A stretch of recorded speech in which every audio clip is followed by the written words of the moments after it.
Dear students, इस video के अंदर हम डिस्कस करने वाले हैं टॉपिक मेल रिप्रोडक्टिव सिस्टम। तो चलिए शुरू करते हैं। तो पहले हम देखते हैं कि मेल रिप्रोडक्टिव सिस्टम में कौन कौन से ऑर्गन्स का कॉम्बिनेशन होता है। सबसे पहले there will be the pair of testes, and in testes का काम क्या होगा? दो काम इनको परफॉर्म करने हैं। One, to produce male gamete which is also called as sperm,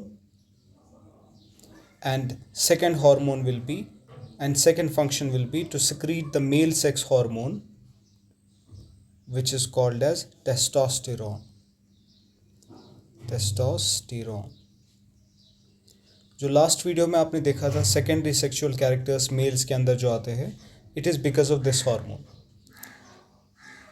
उसके बाद एक्सेसरी डक्ट्स है, देन एक्सेसरी ग्लैंड्स और देन एक्सटर्नल जेनिटेलिया। तो पहले हम डिस्कस करेंगे इस टेस्टिस के बारे में हमें क्या क्या पॉइंट्स याद रखने हैं। लेकिन इससे पहले हम टेस्टिस के बारे में डिस्कस करें, हम सबसे पहले देखते हैं कि जो मेल रिप्रोडक्टिव सिस्टम की डायग्राम है वो हमें बनानी कैसे है। देखिए, ये जो यहाँ पे सर्कल आपको दिख रहा है, दिस इज़ टेस्टिस, ये है testis. So as we have a pair of testis, so one will be on this side and one will be on this side. इस टेस्टिस के ऊपर एक हाईली कॉइलेड डक्ट होती है, करीबन उसकी लंबाई 6 to 7 मीटर तक होती है। उस डक्ट का नाम है एपिडाइडिमिस।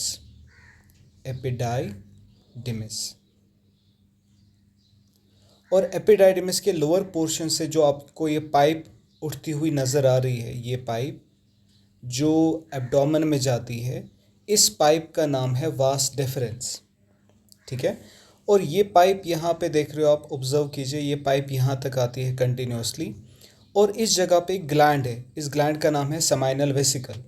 We have a pair of seminal vesicle, इसलिए एक यहाँ पे है, एक यहाँ पे है, और यहाँ पे उसकी डक्ट, सेमाइनल वेसिकल की डक्ट और वास डिफरेंस कंबाइन हो जाती है, और इनके कॉम्बिनेशन से जो डक्ट यहाँ से यहाँ तक आपको नज़र आ रही है, दिस डक्ट, इस डक्ट का नाम है इजैक्यूलेटरी डक्ट।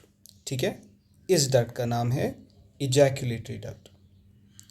सो सवाल यहाँ पे बनता है, अगर आपसे पूछा जाए ये इजैक्यूलेटरी डक्ट किस को मिलाने से बनती है?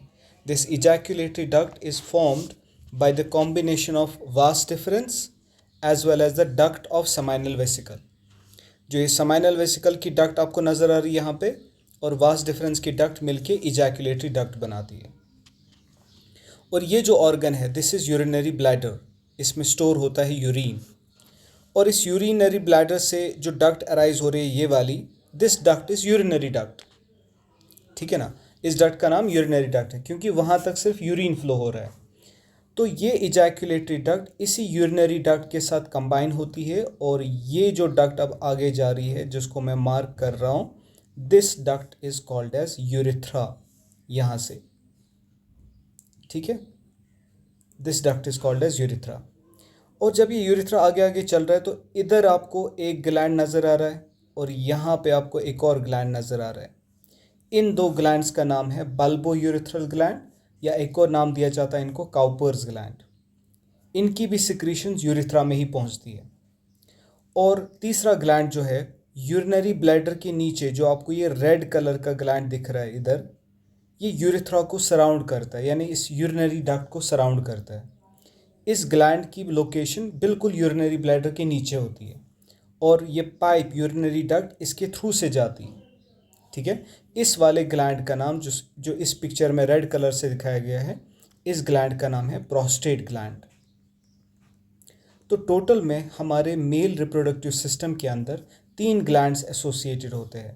पहला सेमाइनल वेसिकल, दूसरा प्रोस्टेट ग्लैंड, और तीसरा ये छोटे जो है, इनको बल्बो यूरिथ्रल ग्लैंड्स कहते हैं या काउपर्स ग्लैंड्स कहते हैं।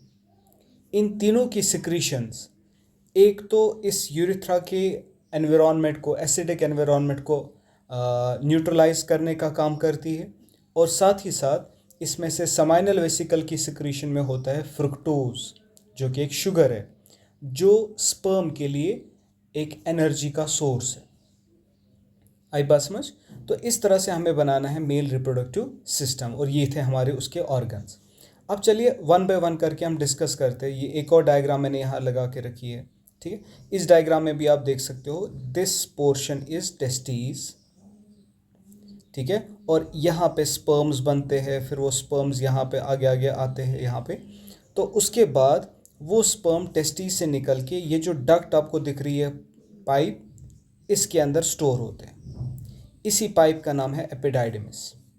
तो ये था टेस्टिस, टेस्टिस से स्पर्म्स बने, टेस्टिस के अंदर स्पर्म्स बने, फिर वो एपिडाइडिमिस में स्टोर रहेंगे यहाँ पे उसके टेल में।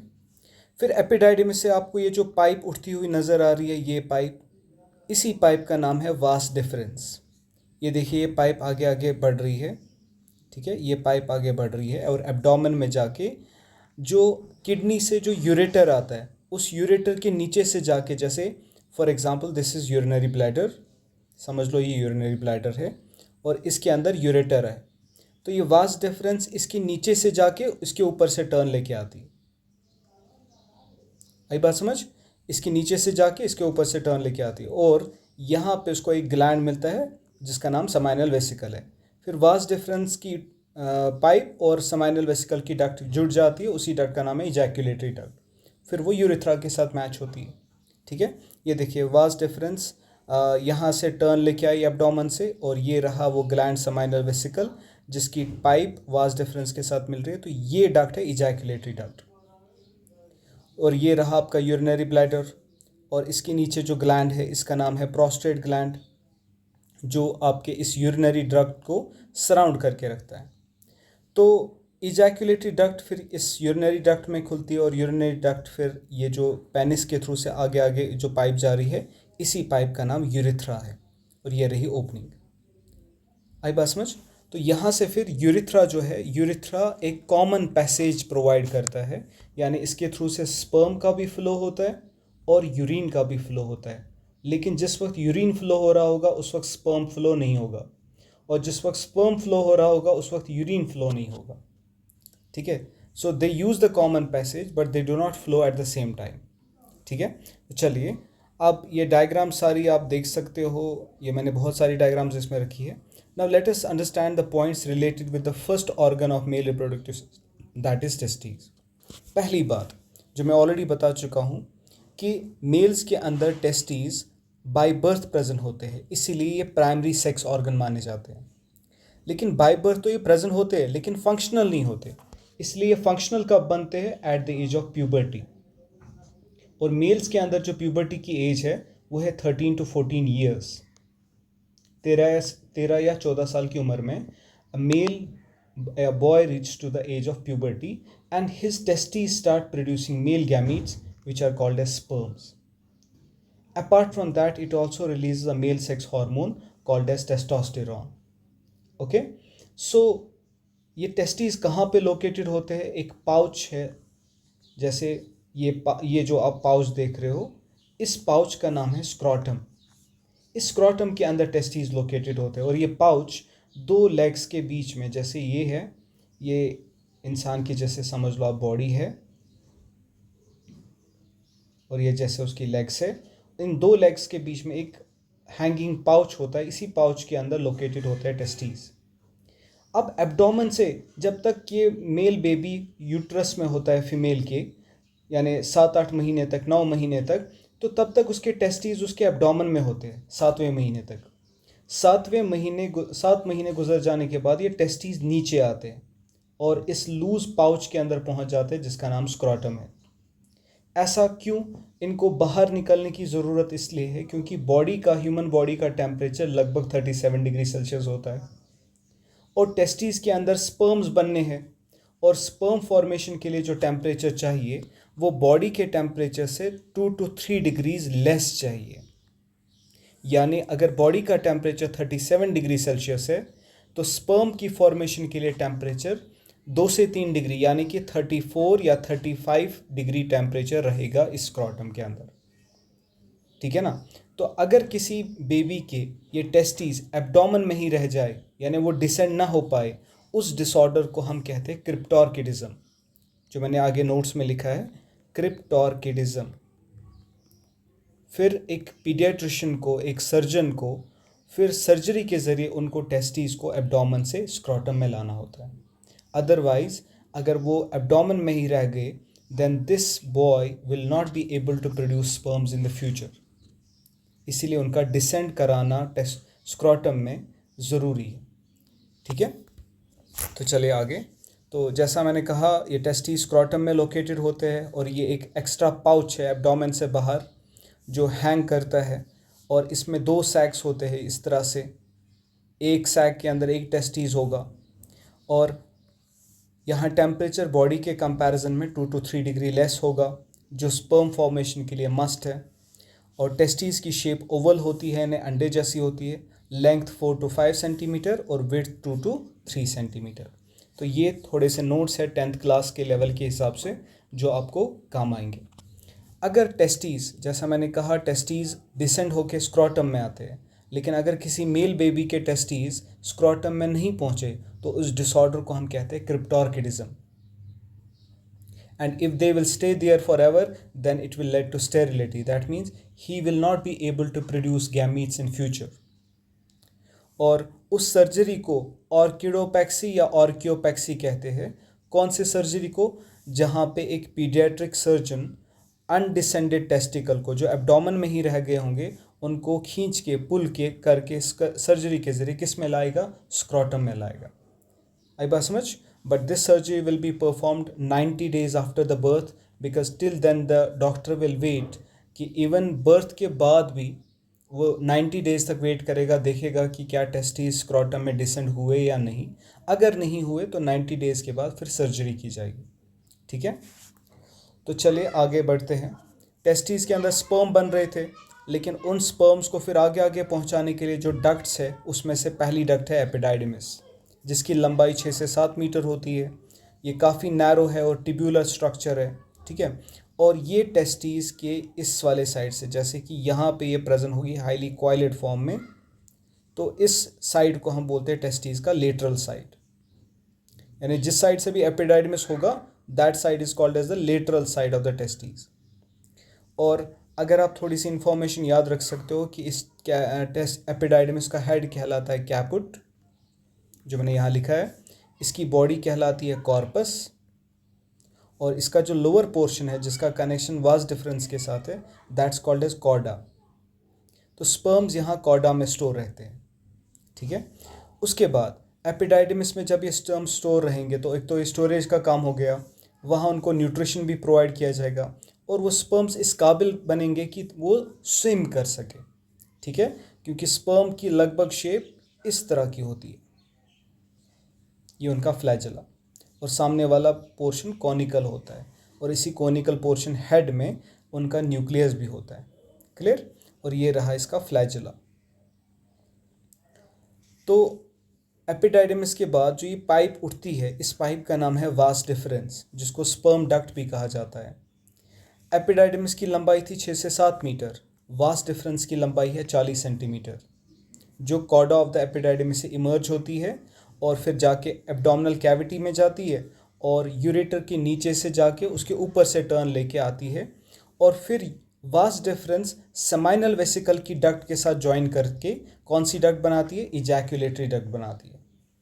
और इन स्पर्म्स का जो ट्रांसपोर्ट है एपिडाइडिमिस से वास डिफरेंस में, जैसे ये यहाँ पे एपिडाइडिमिस ख़त्म, यहाँ से फिर जो आगे ट्रांसपोर्ट है, ये कैसे होता है? क्योंकि इस वास डिफरेंस में पेरिस्टाल्टिक मूवमेंट होता है। Peristaltic movement you would have already studied in digestion, contraction and relaxation movement of the wall, contraction and relaxation। इस तरह से स्पर्म्स का ट्रांसपोर्ट आगे आगे होता है। उसके बाद फाइनली ये स्पर्म्स जाके इजैक्यूलेटरी डक्ट किस में जाके घुलता है? यूरेथ्रा में, जिसकी लंबाई 20 सेंटीमीटर है, और ये भी नैरो है, यानी इसमें भी काफ़ी डायमीटर इसका बहुत कम है, ट्यूब्यूलर है, ट्यूब जैसा है। और ये यूरेथ्रा कब बनता है? जब इजैक्यूलेटरी डक्ट यूरिनरी ब्लैडर से आने वाली डक्ट के साथ जुड़ जाती है। ठीक है, जैसे कि ये रहा आपका यूरिनरी ब्लैडर, और यूरिनरी ब्लैडर से उठ रही है पाइप, ये यूरिनरी डक्ट है, और यहाँ से आई इजैक्यूलेटरी डक्ट। तो इजैक्यूलेटरी डक्ट यूरिनरी डक्ट के साथ जुड़ गई, तो ये जो पाइप कहलाती है, इसी पाइप को यूरेथ्रा कहते हैं।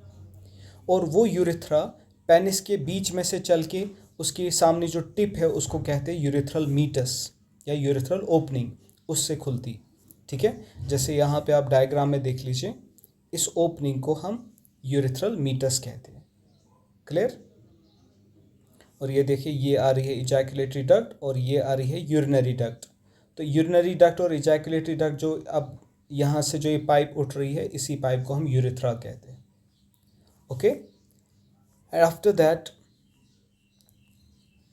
जब ये स्पर्म का पैसेज हो रहा होता है, इस दौरान बीच में रास्ते में कुछ ग्लैंड्स भी मिलते हैं, जैसे कि सेमाइनल वेसिकल। ये हमारे पास वन पेयर है, वन ऑन ईच साइड, और इसकी डक्ट्स वास डिफरेंस के साथ जुड़ के इजैकुलेटरी डक्ट बनाती है। सेमाइनल वेसिकल की सिक्रीशंस भी अल्कलाइन होती है, और इनमें एक खास तरह का शुगर होता है जिसको फ्रुक्टोज कहते हैं, which is a source of energy for sperm. Then another gland which lies just beneath the urinary bladder, which is prostate gland. ये सिंगल है, लार्ज है, और यूरिथ्रा इसके बीच में से चल रहा है, ठीक है, और इसी यूरिथ्रा को ये सराउंड कर रहा है, और ये रहा यूरिनरी ब्लैडर, ठीक है। तो यूरिनरी ब्लैडर की नेक पे यानी लोअर बेस पे ही प्रोस्टेट ग्लैंड होता है, और इसके बीच में से ही यूरिथ्रा गुजरता है, यानी यूरिनरी डक्ट गुजरती है। इसीलिए ओल्ड एज में अगर किसी इंसान को प्रोस्टेट ग्लैंड का इन्फेक्शन हो जाए, जिसकी वजह से प्रोस्टेट ग्लैंड में स्वेलिंग आ जाती है, तो ये यूरिथ्रा को, यूरिनरी डक्ट को भी कॉम्प्रेस कर देगा, ठीक है ना, क्योंकि वो पाइप इसके बीचों बीच से ही गुजर रही है, यूरिनरी डक्ट। इसीलिए अगर प्रोस्टेट ग्लैंड में इन्फेक्शन हो जाएगा तो वो इस पाइप को भी कॉम्प्रेस कर देगा, तो जिसकी वजह से फिर यूरिन फ्लो में उन लोगों को प्रॉब्लम होती है, राइट। प्रोस्टेट ग्लैंड की भी सिक्रीशंस मिल्की होती है, उनमें भी न्यूट्रिशियस सब्सटेंसेस होते हैं, और ख़ास तौर पे इसकी सिक्रीशन भी अल्कलाइन होती है। काउपर ग्लैंड कहाँ पे होता है, मैं आपको ये डायग्राम में दिखा देता हूँ पहले। ये रहा, ये काउपर ग्लैंड है, छोटे से 2 ग्लैंड्स, पी साइज़ड। इनकी भी डक्ट्स आके यूरिथ्रा में ओपन होती है। काउपर ग्लैंड की भी सिक्रीशंस अल्कलाइन होती है। क्यों?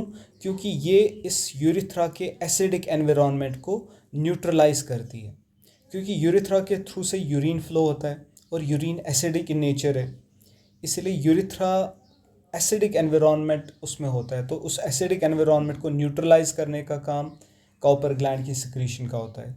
इसके अलावा काउपर ग्लैंड म्यूकस भी सिक्रीट करता है, जो इस ल्यूब्रिकेट करता है इसकी पैसेज को, यूरिथ्रा को, ठीक है।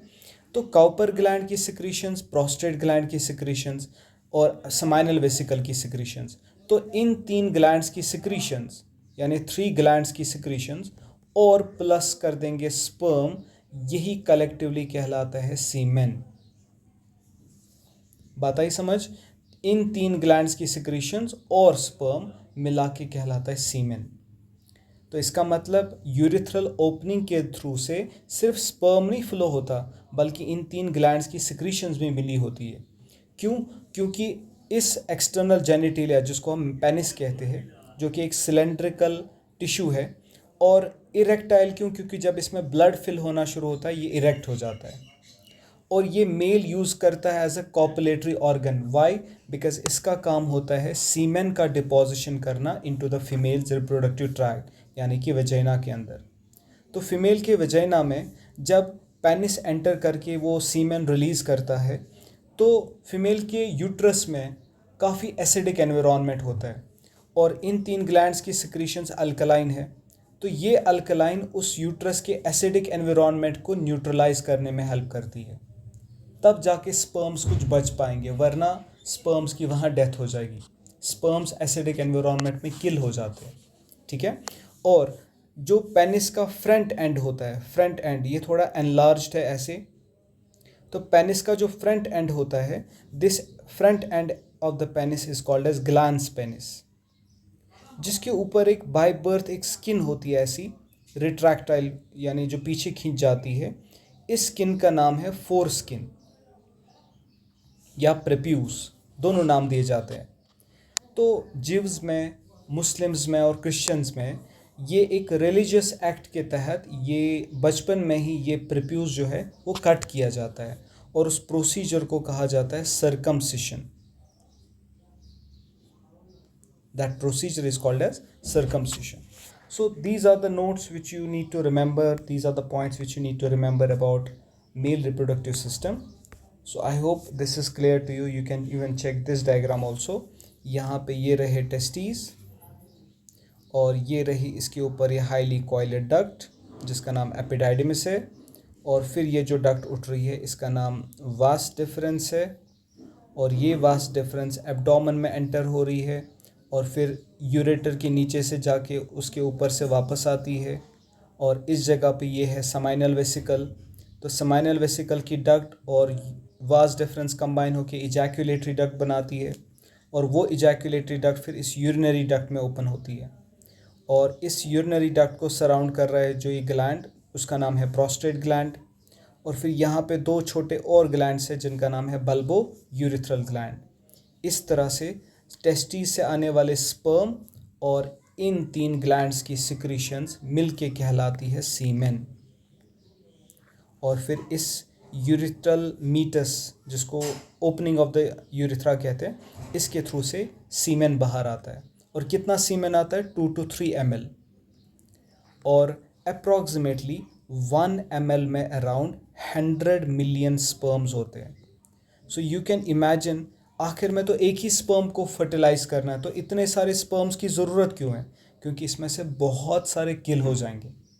सो अगर 1 ml में 100 मिलियन है तो 3 ml में कितने होंगे 300 मिलियन। और इतने सारे स्पर्म्स क्यों बनाने की ज़रूरत है, because most of them will get killed.